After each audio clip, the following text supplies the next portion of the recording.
आज का टॉपिक है प्रेगनेंसी में कब पेट निकलता है। नमस्कार एवरीबॉडी, मैं आपकी शुभचिंतक, आपकी अपनी doctor Shashikala Tiwari, obstetrician and gynaecologist. अक्सर पेशेंट पूछते हैं मैम कब मेरा बेली दिखेगा, कब बेबी बम्प आएगा वगैरह वगैरह। कुछ उसको बेबी बम्प बोलते हैं, हमारे शब्दों में फंडल हाइट बोलते हैं, आपके शब्दों में पेट का निकलना बोलते हैं।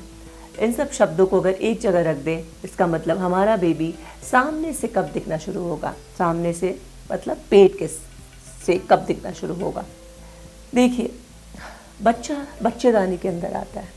बच्चेदानी एक नॉर्मल फीमेल में नीचे की तरफ होता है।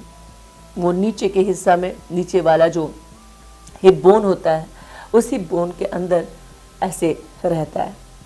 जैसे ही बच्चा आया, जैसे ही बच्चा बढ़ा, बच्चादानी उसके साथ बढ़ते जाता है और हम बच्चेदानी के हाइट के हिसाब से, यानी बच्चेदानी कितना बड़ा है उसके हिसाब से बच्चे का हम लोग एज कैलकुलेट करते हैं और उसी के हिसाब से सारे डिसीजन ली जाती हैं।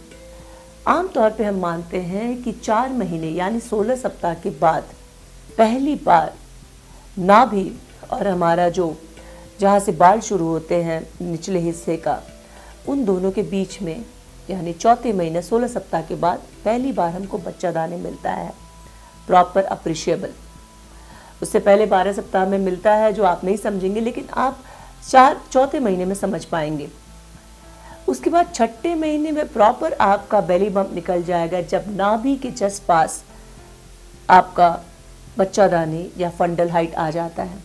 यानी अगर कुल मिला के आप मेरे से पूछे कि कौन सा समय है, तो मैं बोलूँगी कि 5वें छठे महीने के बीच में प्रॉपर दिखने लगता है आपका बेबी बम्प, आपका बच्चा, आपका पेट निकलना सब मोटा मोटी 5.5-6 के बीच में नज़र आने लगता है। बाकी धीरे धीरे धीरे जैसे ही 8वें महीने में आप पहुँचेंगी तो एक बड़ा सा बम्प बेबी आपको नज़र आएगा, जिसमें आपका कमर सीधा होके आपको चलना पड़ता है, बिकॉज वो इतना भारी हो जाता है और इतना बड़ा हो जाता है, कहीं ना कहीं उसको टर्म प्रेगनेंसी की तरफ ले जा रहा है।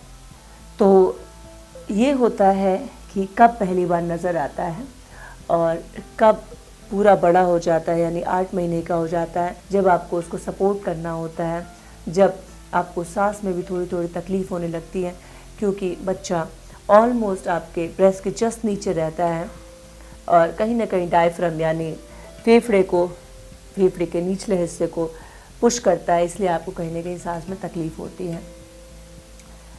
तो धीरे धीरे चले, एक सपोर्ट लेकर के चले, है ना, और सावधानी बरतें। तो आज के लिए इतना ही। अगर आपके पास कोई सवाल हो इस विषय के बारे में प्लीज़ पूछें, मैं कोशिश करूँगी रिप्लाई करने का। तब तक के लिए जय हिंद, जय भारत।